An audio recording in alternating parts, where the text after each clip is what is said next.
Le sujet de la Smart City aujourd'hui, il devient vraiment stratégique.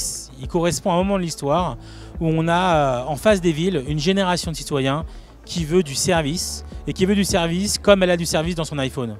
Alors clairement, cette expérience, elle est difficile à produire. Du coup, ça oblige les villes à se repenser, à repenser aussi l'organisation et à les proposer de véritables services qui sont vraiment centrés sur le citoyen de manière directe.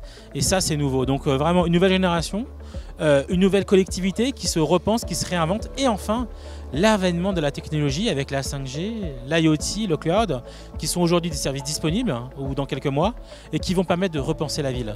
Donc on a senti pour le Hub Institut que c'était vraiment important d'aider tout cet écosystème à accélérer. Et c'est dans ce contexte qu'on a lancé l'initiative Hub Cities et que j'aurai d'ailleurs la chance et la joie d'intervenir en début d'après-midi pour présenter un peu les grands challenges de la ville. Les villes doivent rentrer dans une démarche extrêmement pragmatique qui leur correspond, surtout en Europe et en France en particulier, qui est celui des vieilles villes, avec un ordre assez précis. D'abord de gérer les citoyens, après de maintenir les infrastructures, et 3, de repenser la relation avec les collectivités, l'État et autres.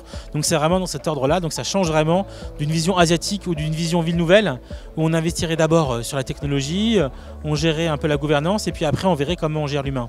Nous en Europe c'est vraiment différent. Voilà, donc ça serait le premier sujet. Et le deuxième sujet, je pense que ça serait vraiment de construire une équipe vraiment au niveau de la collectivité, au niveau des territoires, pour accompagner dans le cadre de la prochaine mandature qui va démarrer en mars, qui va durer 6 ans, pour vraiment essayer de transformer en profondeur la ville, au travers de chantiers un peu court-termistes pour certains, d'autres chantiers qui sont plutôt moyen terme, et puis après des gros chantiers de structure qui sont plus longs et qui dépasseront la mandature, mais qui sont obligatoires et qu'il faut pouvoir engager. Il y a clairement un modèle de Smart City européenne et il y a un modèle de Smart City à la française.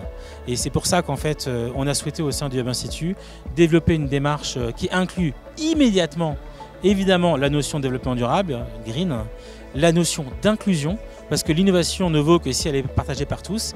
Et puis évidemment, la partie smart, mais pas la partie smart côté uniquement télécom et autres, la partie smart mesure aussi. Mesurer la consommation d'eau, mesurer la consommation électrique. Voilà, donc on pense que ce triptyque, Smart, Green et Inclusive, doivent être les éléments indispensables dans toute démarche de transformation des villes.